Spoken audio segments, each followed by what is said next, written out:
오늘 저와 여러분이 한결같이 기도가 끊이지 않는 사람, 기도를 멈추지 않는 그런 성도가 되기 원합니다. 저도 그렇고 여러분도 그렇고 우리 그렇게 한번 살아봅시다. 1600년대에 존 버년이라는 아주 귀한 분이 계셨는데, 이 존 버년은 기도의 깊은 맛을 깨달은 그런 분이세요. 존 버년은 1628년에 태어났는데 엘스토에서 태어나가지고 이렇게 자라는데 얼마나 집안이 가난했는지 몰라요. 아버지가 겨우 댐쟁이, 이 댐을 해서 먹고 사는 정도의 그런 가난한 가정이었었습니다. 그래서 존 버년은 너무 가난해가지고 정규 교육을 받지를 못했다는 거예요. 그런데 근근히 읽고 쓰기만 되는 그런 사람이었습니다. 그런데 어느 날 이제 그가 결혼을 하게 되는데 그 부인이 결혼 지참금 대신에 뭐를 가져가냐면 책을 가지고 왔어요. 사실 1600년대에 책을 가지고 있다. 이거 대단한 거거든요. 책을 2권을 가지고 오는데 그게 기독교 명저였나 봐요. 그래서 그 책을 읽고 존 버년이 확 뒤집어졌어. 완전히 변화됐다는 거예요. 그리고는 그가 하나님 은혜 가운데 사로잡혀가지고 1660년 11월 달에 불법으로 하는 집회에서 이렇게 설교를 하게 됐던 것 같아요. 종교개혁 이후이기 때문에 설교자들이 옥에 갇히는 건 예사스럽지 않은 그런 일들이었던 것 같습니다. 그래서 그가 12년 동안이나 무려 설교 한번 했다고 12년이나 감옥에 갇히는 그런 때, 그러니까 당시에 얼마나 그 로맨 캐톨릭 당시에 그 사람들의 권세가 하늘을 찔렀는지 충분히 이해할 수 있는 것 같아요. 설교 한 번 했다 12년 동안 옥살을 해요. 그러다가 이제 추록해가지고 시리만에 나와가지고 또다시 그가 1675년도에 또다시 감옥에 갇히게 됩니다. 2차로 감옥에 갇히는데 이때는 6개월 동안 갇혀있어요. 6개월 동안. 근데 이 6개월 동안에 존 버년이 감옥에 있는 시간은 어떤 시간이었냐? 하나님을 만나는 깊은 은혜의 시간이었다는 거예요. 버년이 감옥에 있으면 있을수록 그의 기도는 깊어지고 하나님 영성이 충만해지니까 신령한 것들을 바라보기 시작하는데 하나님의 영적 세계를 바라보고 글이 써지기 시작했어요. 그게 뭐냐면 철로 역정이라는 책이에요. 철로 역정. 언제 기회가 되면 지구촌교회 수양관에 가면 철로 역정 스토리로 이렇게 하는 그런 세미나 길도 있는데 한번 기회가 되면 꼭 한번 가봤으면 좋겠어요. 저는 세미나는 듣지 않았지만 그 길은 제가 이렇게 가봤거든요. 그리스도인들의 순례의 길을 갖다가 아주 멋있게 표현해놓은 그런 철로 역정 책이 버년에 의해서 이루어졌습니다. 존 버년은요, 진정 기도가 뭐냐 했을 때에 그는 이렇게 말합니다. 우리의 마음과 우리의 영혼을 하나님께 다 쏟아붓는다라는 거예요. 우리의 마음과 우리의 영혼을 하나님께 다 쏟아붓는 게 기도다. 그러니까 우리 마음이 하나님 마음과 가까워지고 일치되어지고 이게 언제 가능하냐? 기도할 때 가능하다는 거예요. 물론 성례라든지 기타 일들을 통해서 일어나긴 하지만 근데 그것이 기도를 통해서 가장 확실하게 이루어진다고 말합니다. 그러면서 버년은요, 기도는 하나님이 약속하셨던 일과 하나님의 말씀에 근거해서 하는 것이다 라는 거예요. 하나님의 약속, 하나님의 말씀. 그러니까 이 다윗의 기도도 보면 항상 하나님의 약속의 말씀에 근거해서 기도하거든요. 그러니까 어떻게 돼요? 하나님의 응답이 임하는 거예요. 근데 그 번연이 그걸 깨달았던 것 같습니다. 그리고 기도는 교회의 유익과 하나님의 뜻에 순종하겠다고 하는 거룩한 결단의 시간들이라는 거예요. 기도가 뭐라고요? 교회를 위해서 기도하고 내가 하나님 앞의 뜻에 순종하겠다고 하는 것이 곧 우리들의 기도라는 거예요. 물론 우리가 세상 살면서 좀 더 많은 문제들 가지고 기도 제목 가지고 나올 수 있습니다. 그런데 그것보다 더 큰 게 뭐냐?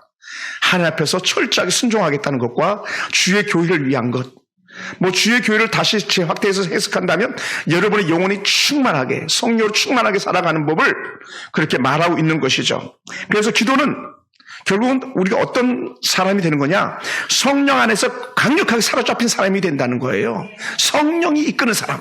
그러니까 예수님께서도 공생에 들어가시기 전에 그 40일 그 기간이 어떤 기간이었습니까? 성령의 이끌리심에 따라서 다니는 시간들이었잖아요.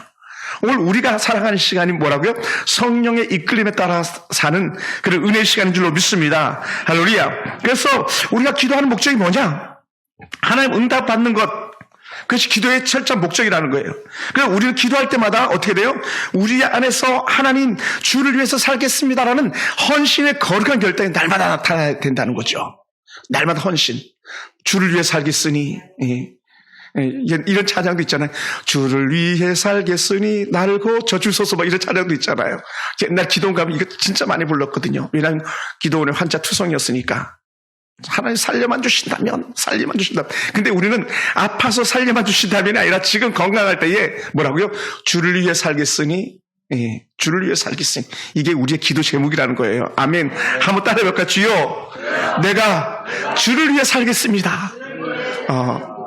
이미 여러분이 그렇게 살고 계시는 거예요. 그럼에도 불구하고 다시 한 번 더 점검하는 거죠. 하나님 평생 주를 위해 살겠습니다.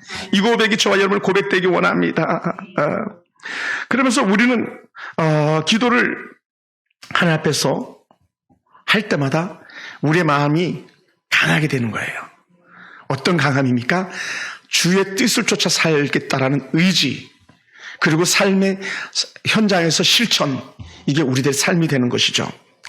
제가 참 닮고 싶었던 스펄전 목사님은 기도를 할 때 이렇게 말씀하셨어요. 기도를 통하여 하나님의 마음을 사로잡지 못한다면, 뭐라고요? 기도를 통하여 하나님의 마음을 사로잡지 못한다면 그 기도는 목적이 실패한 기도다, 이렇게 말해요. 여러분, 첫사랑을 고백했는데 그것을 받아주지 않는다 생각해 보세요. 얼마나 힘들겠어요. 근데 우리가 하는 기도는 반드시 하나님의 마음에 합한 기도고 하나님께 받으실 만한 그런 기도가 되길 주로 축원합니다. 그것이 스펄전 목사님 하시는 말씀이에요. 조용기 목사님 이렇게 말씀하시더라고요. 뭐라 그랬냐면 언제나 우리가 죄의 용서를 받기 위해서는 기도해야 된다. 당연한 거죠. 회개, 죄를 회개하라. 항상 회개하는 거죠. 항상. 그리고 우리가 생활 가운데서 지은 죄가 있으면 즉시 바로 그때 고백하라는 거예요. 다음에 몰아가지고 회개를 몰아가지고 하는 게 아니라 바로 고백하라는 거예요. 예를 들어서 내가 모르고 우리 딸들에게 만약 분노했다 그러면 하나님 잘못했어요. 딸들한테 분노하지 않겠습니다. 다음엔 포근한 마음을 갖게 도와주시옵소서. 예를 들어서 우리는 뭐라고요? 항상 우리 삶 가운데서 회개가 뒤따라가야 된다는 거예요. 이게 스펄전 조용기 목사님 하셨던 말씀이죠. 그래서 회개할 기회를 여러분 절대로 미루지 마십시오. 그러는 거예요. 회개할 기회를 쉬어 그러시면 사실 말씀. 그러면서 우리가 하나님 앞에서 마음을 깨끗하게 하면 우리의 기도가 하나님에게 도달하여 응답의 통로가 막히지 않는다. 덜컥 걸리고 응답이 지연되는 이유가 뭐냐 했을 때에 우리가 하나님 앞에서 토설치 못한, 말하지 못한 죄들이 쌓여 있을 거라는 거예요. 여러분, 그러니까 우리는요, 교회 와서 뭘 말합니까? 주여, 내가 지은 죄를 용서해 주시옵소서. 할 수 있으면 더 구체적으로. 그래서 기도하다가 남을 아프겠다 그러면 가서 용서를 구하고 다시 기도하고. 이건 예수님의 기도 영적 툴이에요. 예수님은 먼저 화해하고 와서 기도해라. 그래 하나님께 들으신다, 이런 말씀하시잖아요. 여러분, 오늘은 구약의 제사법도 중에 나오는 한 말씀들입니다. 하나님께서 아론과 그의 두 아들들을 제사장으로 세우고 아론을 대제사장으로 세운 그러한 때입니다. 대제사장. 한번 단어 따라해볼까요? 대제사장.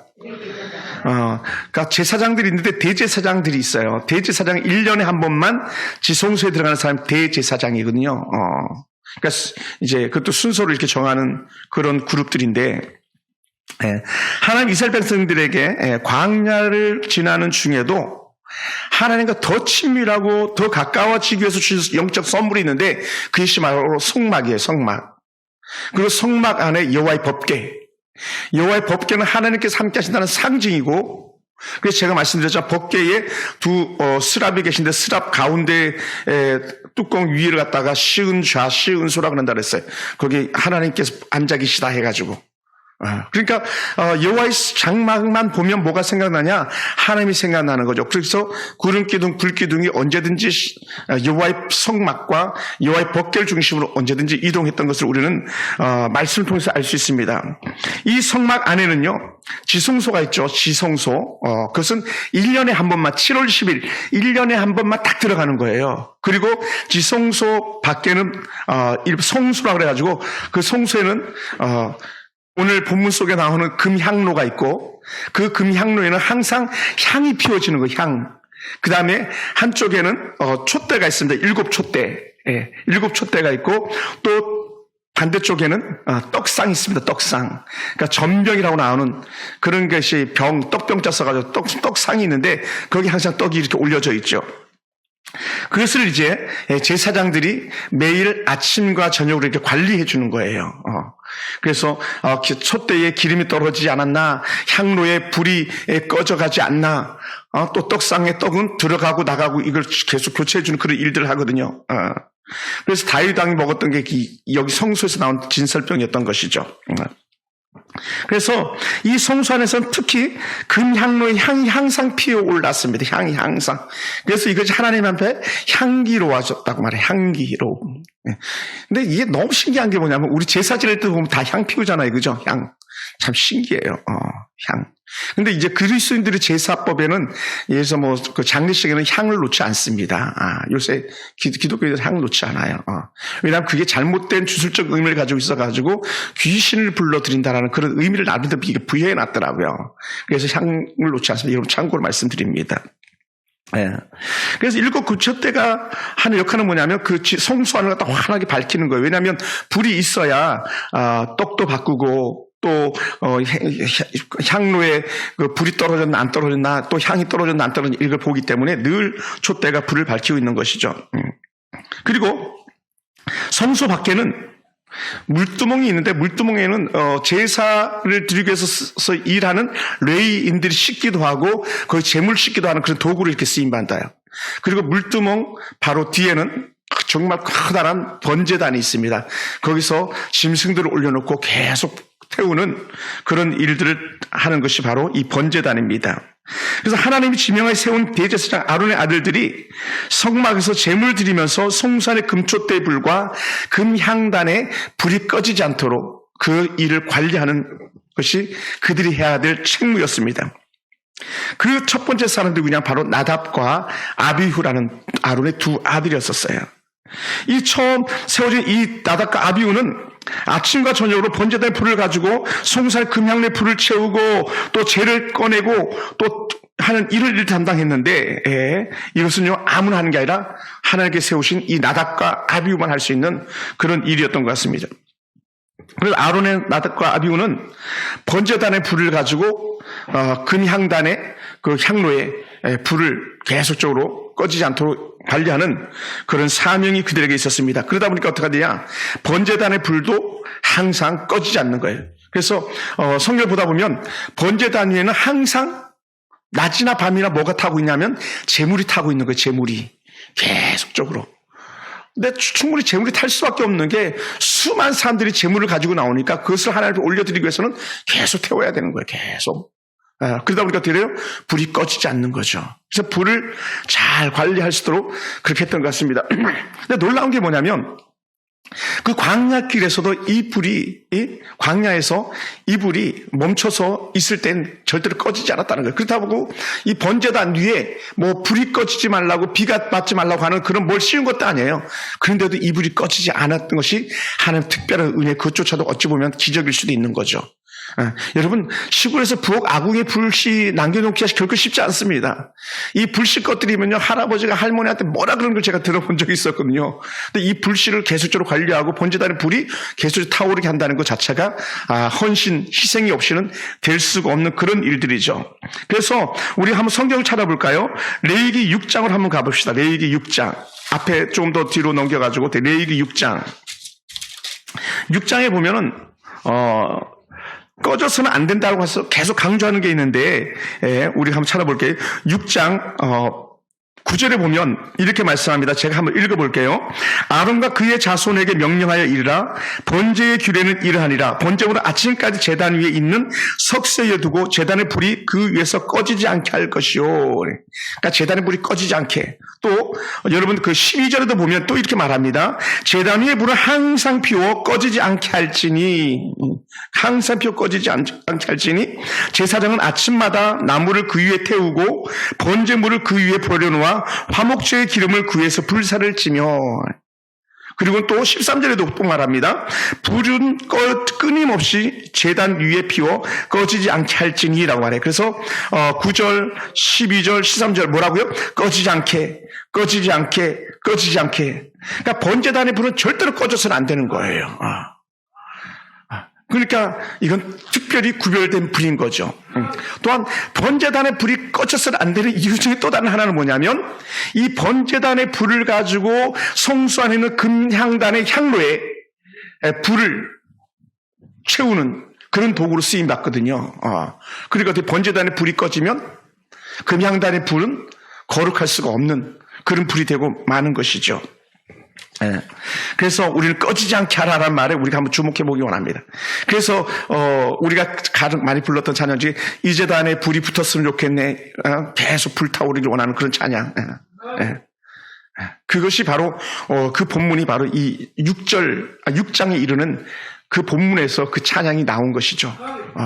오늘 우리의 삶 가운데도 꺼지지 않는 은혜, 꺼지지 않는 축복, 꺼지지 않는 기도가 우리 삶 가운데 일어나길 주님을 축원합니다. 할렐루야.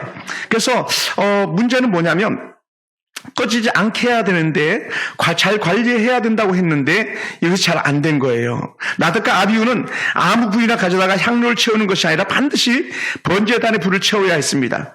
그럼 번제단의 불만 사용해야 하기에 절대로 번제단의 불을 꺼뜨려서는 안 되는 것이 나닷과 아비후와 또 다른 제사장들 또 레위인들이 해야 될 일들 중에 하나였었죠. 여러분 이런 거 가끔 본 적 없습니까? 뭐 우리 집은 40년 동안, 우리 집은 50년 동안, 우리 집은 60년 동안 불이 꺼지지 않은 집입니다 하면서 설렁탕집 광고 그런 거 본 적 있죠, 그죠? 크다란 소치를 막 몇 개를 걸어놓으면서 우리는 불이 꺼지지 않는 그런 설렁탕집이라고 하면서 정통성을 자랑하면서 그 진한 맛을 자랑할 때에 그렇잖아요. 근데 설렁탕집에 불은 꺼질지라도 번제단의 불은 꺼져서는 안 되는 거죠. 여러분 하나님은 아론과 그의 자손과 레위인들이 중요하게 해야 할 일이 뭐라고요? 번제단의 불이 꺼지지 않게 하라. 그런데 어느 날 향단의 불에 큰 문제가 생겼어요. 향단에 있는 향로에 큰 문제가 생겼어요. 갑자기 그 여호와의 불을 가지고 들어갔던 나답과 아비후가 불을 드리려고 했더니 갑자기 향로에 불이 나와가지고 나답과 아비후를 삼켜버리고 말았다 그래요. 불이 나와서 사람을 삼켜버려요. 고단과 다단의 반역 이런 것들도 하나님께서 진노할 때가 있었거든요. 갑자기 삼켜버리는 거예요. 막. 얼마나 정말 놀랄 일이 일어났는지 몰라요. 정말 그래서 이 둘이 죽은 이유가 뭐냐 막.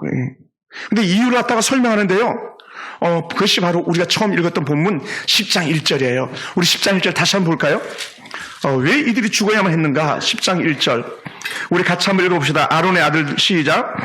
아론의 아들 나답과 아비후가 각기 향로를 가져다가 여호와께서 명령하시지 아니하신 다른 불을 담아 여호와 앞에 분향하였더니 라는 거예요. 뭐라고요? 문제가 다른 불이 문제다라는 거예요. 다른 불.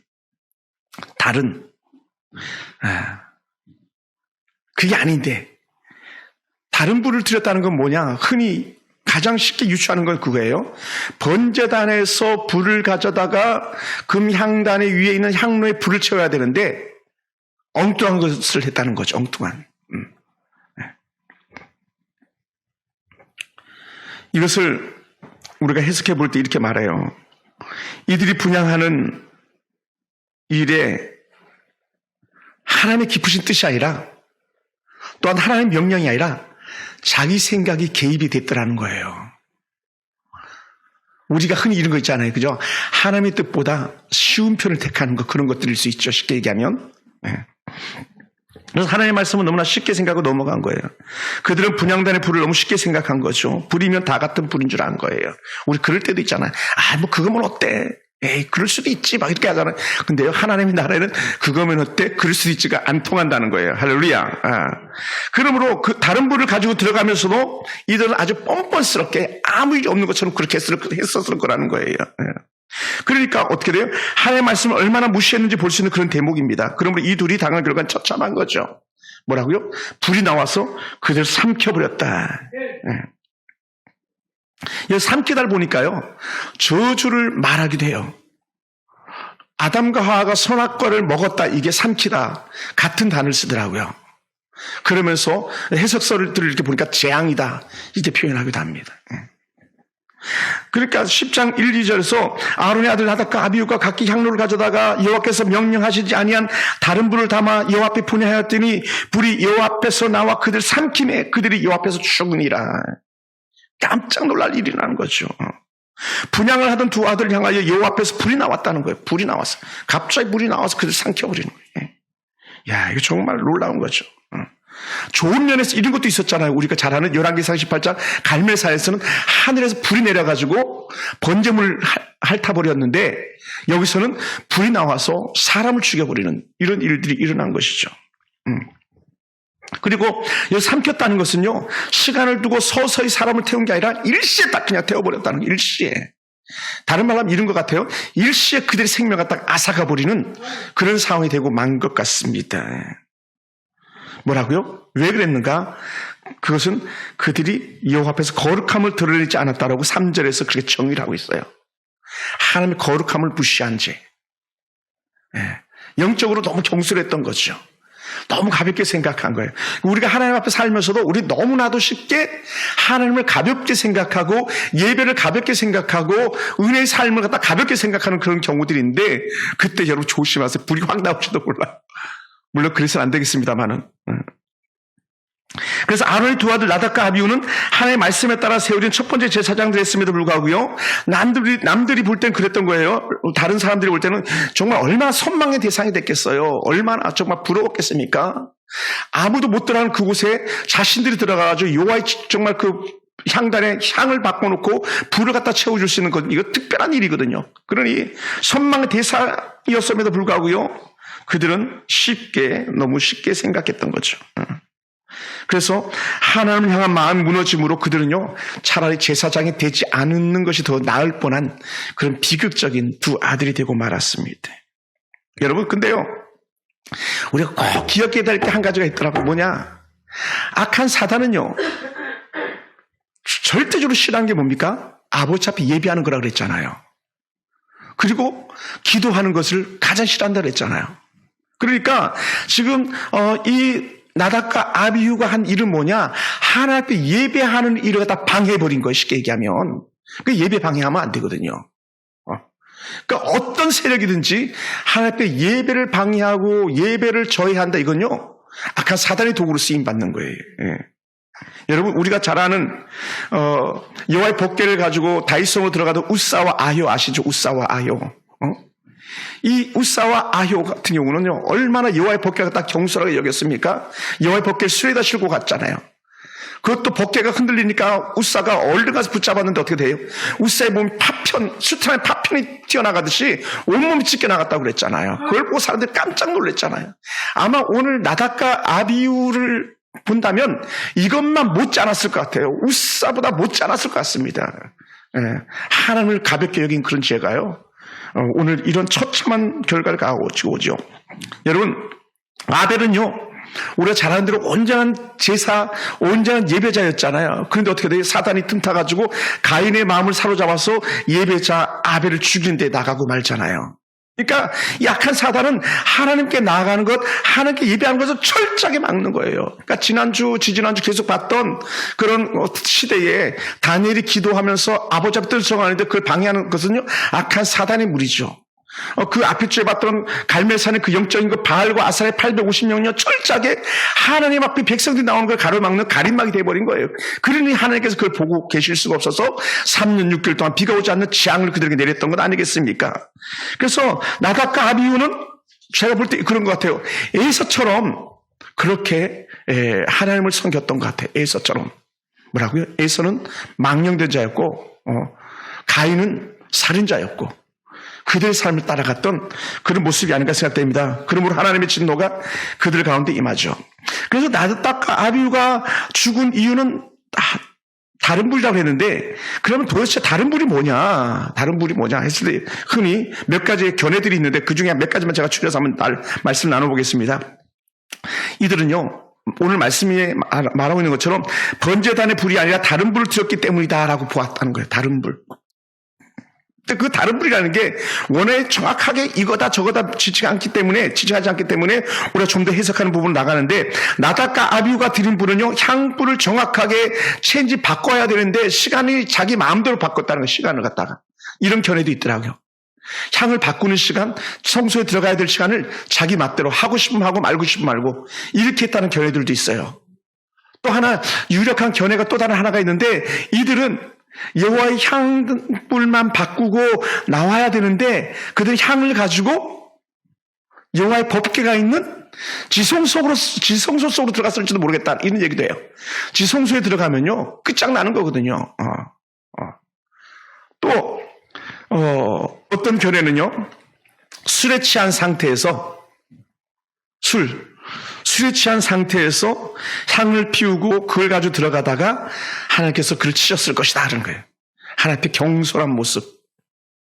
왜 또 이렇게 말하냐, 그 이유는요, 이 사건을 설명한 이후에 나오는 본문, 레위기 10장 8절과 9절에 나오는 본문들인데 이렇게 말해요. 8절과 9절 보니까 여호와께서 아론에게 말씀하여 이르시되 너와 내 자손들이 회막에 들어갈 때에는 뭐 하지 말라고요?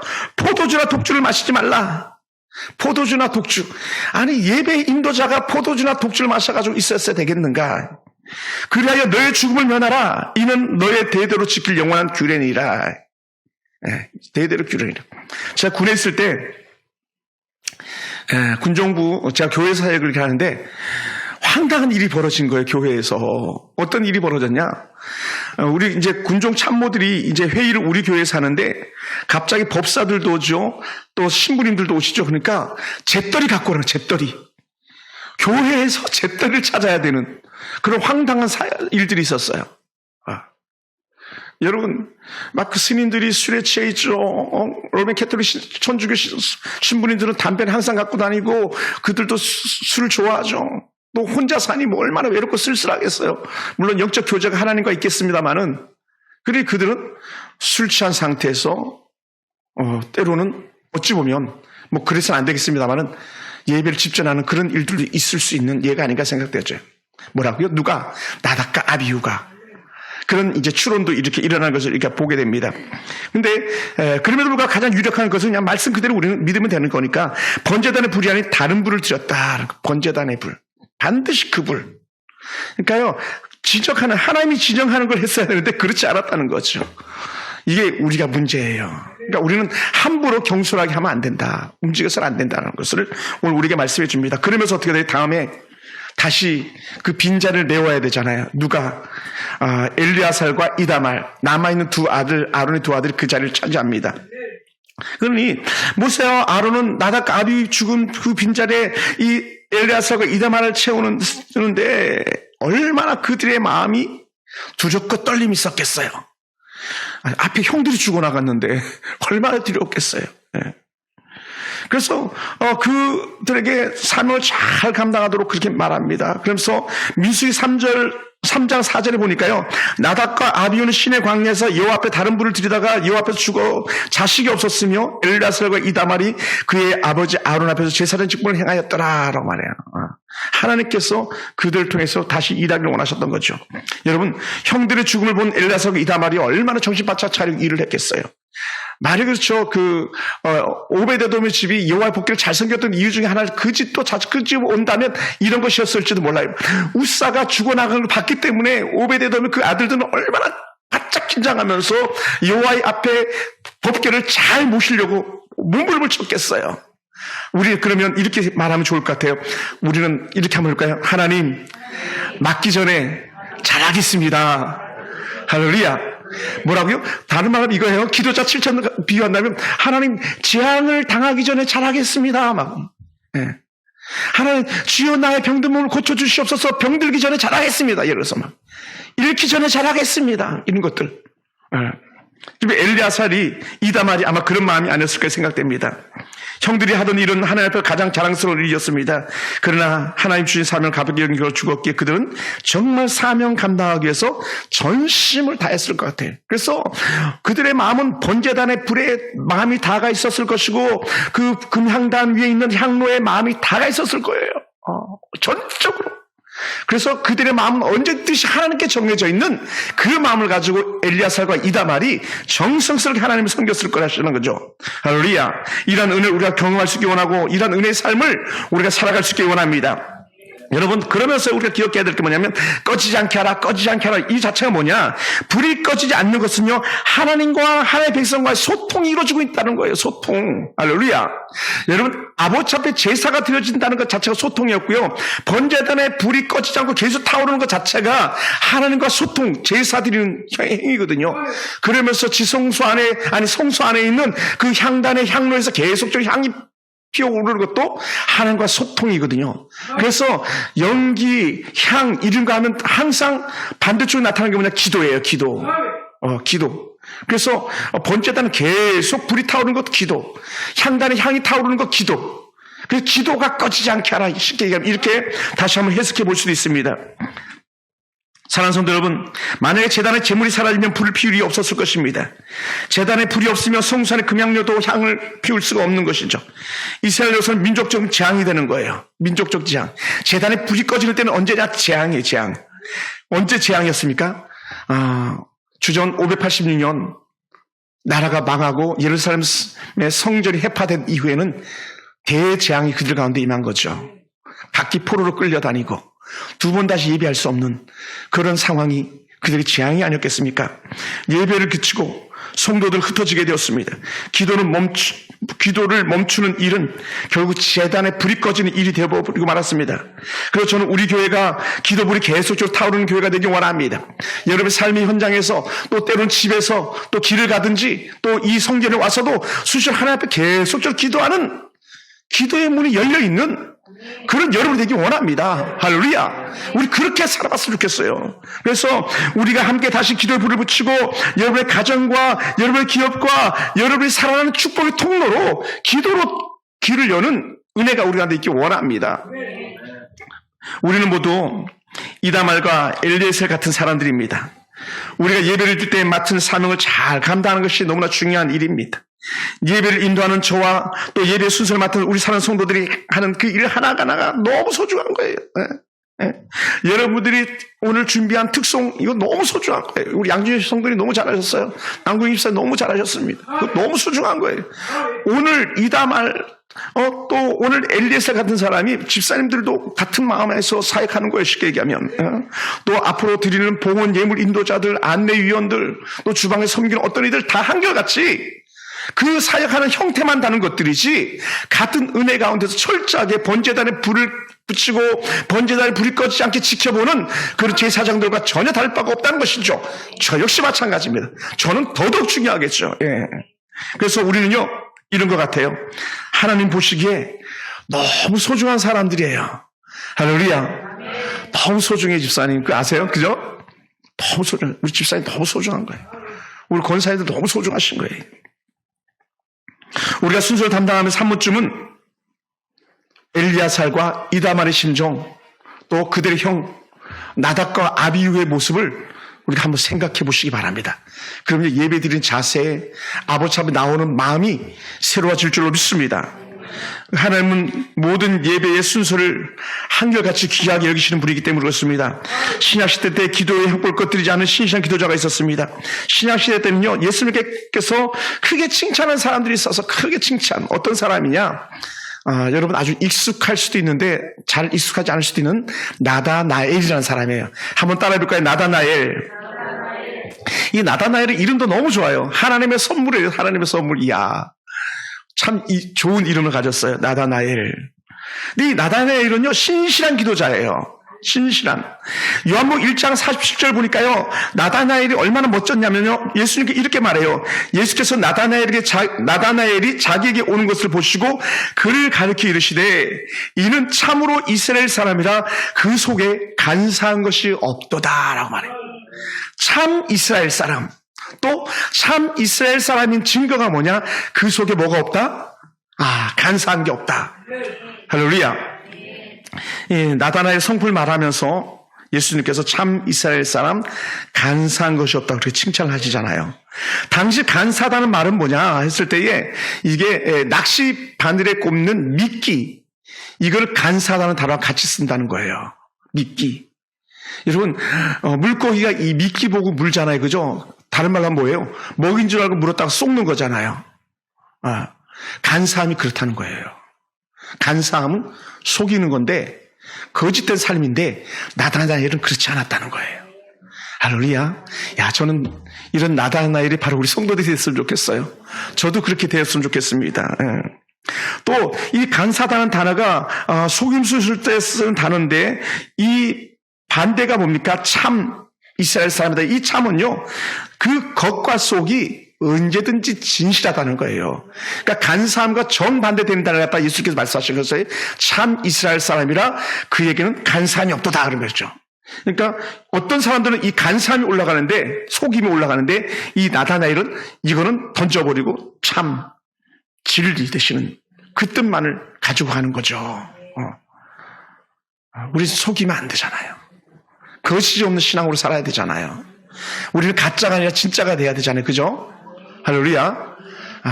가족관계도 그렇고 교회 안에서도 그렇고 더더욱이나 하나님과 우리 사이에도 참됨, 진실함, 의로움이 우리 삶의 하나의 형태가 되길 주님을 축원합니다. 할렐루야. 할렐루야. 그러다 보니까요. 이런 말씀이 있더라고요. 시편에 나오는 말씀인데 시편 32편 2절에 우리 한번 찾아서 줄을 한번 걸어볼까요? 시편 32편 2절이에요. 욥기 시편 잠언 시편 32편은 제 성경은 823쪽에 있습니다. 시편 32편 2절 다 같이 한번 읽어볼까요? 찾으셨습니까? 아멘. 자, 같이 읽어봅시다. 그리고 줄을 한번 쳐놔보세요. 시작. 마음에 간사함이 없고 여호와께 정죄를 당하지 아니한 자는 복이 있도다. 아멘. 할렐루야. 다른 말하면 참된 신앙의 사람은 복이 있는 거야. 이렇게 말하는 거예요. 야, 너 참 진실하구나. 남들이 그렇게 말했다 그런다면 야, 넌 참 복 받겠구나. 이런 말과 같지 않을까 생각됩니다. 야, 그래, 너무 우리 마음이 깨끗하고 정결해서 하나님께서 받으실 만한 향기로운 제물이 된다면 얼마나 좋겠습니까? 우리가 매 순간 매 시시때 때마다 그런 은혜가 있기 원합니다. 할렐루야. 그래서 하나님, 나도 내 마음에도 간사함이 없기 원합니다. 내 마음이 진실되기 원합니다. 내 마음이 정직하기 원합니다. 할렐루야. 그래서 우리가 은혜 가운데 있기 원합니다. 제가 원고에 쓰지 않았습니다만은 예전에 사역할 때 한 교회에서 너무 마음이 아픈 일들이 많이 일어나는 걸 보고 제가 울면서 그렇게 기도하면서 불렀던 찬양이 진실하게 거룩하게 살게 하소서, 진실하게 거룩하게 살게 하소서. 이 찬양이 있었어요. 복음성가 중에 하나인데. 그러면서 하나님 주의 길로 행하게 하소서. 찬양 가사 중에 주의 길로 행하게 하소서. 또 하나님 의의 길로 행하게 하소서. 그게 뭐냐? 참이에요. 참 진실됨. 왜요? 이 진실 그 자체가 예수님이셨잖아요. 이 참 자체가 예수님이셨잖아요. 오늘 우리가 하나님의 자녀, 빛된 자녀, 예수님과 같은 은혜 가운데 있는 자녀잖아요. 그러니까 우리는요, 마음의 간사함이 떨어지고 참된 생명빛이 우리 가운데 나타나야 될 줄 믿습니다. 할렐루야. 사랑하는 성도 여러분, 나다나엘은 존 버전이 말하고 있는 것처럼 아무도 알지 못하고 아무도 보지 않는 곳에서 하나님과 영적인 깊은 교제가 이루어진 거예요. 아무도 보이지 않는 곳에서 예수님이 지켜보고 계시는 것처럼 그는 기도했어요. 하늘 지켜보시는 것처럼 기도했어요. 그랬더니 정말 예수님께서 나다나엘을 아시고 계셨잖아요. 야, 내가 너 봤어. 내가 너 기도하는 거 봤다. 그러니까 나다나엘이 깜짝 놀라잖아요. 오늘 우리 성도들이 그랬으면 좋겠어요. 그래서 나다나엘은 계속 자신만의 기도불을 피우고 있었습니다. 제단에 불은 하나님과 깊은 영적 교제의 불이었었습니다. 나다나엘은 끊임없이 하나님 앞에 기도의 불을 올리고 있었습니다. 금향로의 향이 향기롭게 올라가는 것처럼 나다나엘의 기도가 올라갔던 것처럼 이젠 우리의 기도가 그렇게 올라갈 수 있게 되길 주님을 축원합니다. 할렐루야. 이 향이 피워지는 것은요, 하나님과 친밀한 교제가 이루어졌다는 것이죠. 오늘 우리가 기도하고 있다는 것은요, 하나님과 영적 교제가 온전히 이루어지고 있다는 것이에요. 다른 말로 하면 또 하나님, 우리가 드린 예배를 받으셨옵소서 고백할 때에 우리가 드린 예배를 받으셨다는 그 영적 상징 증거가 되고 있는 것이죠.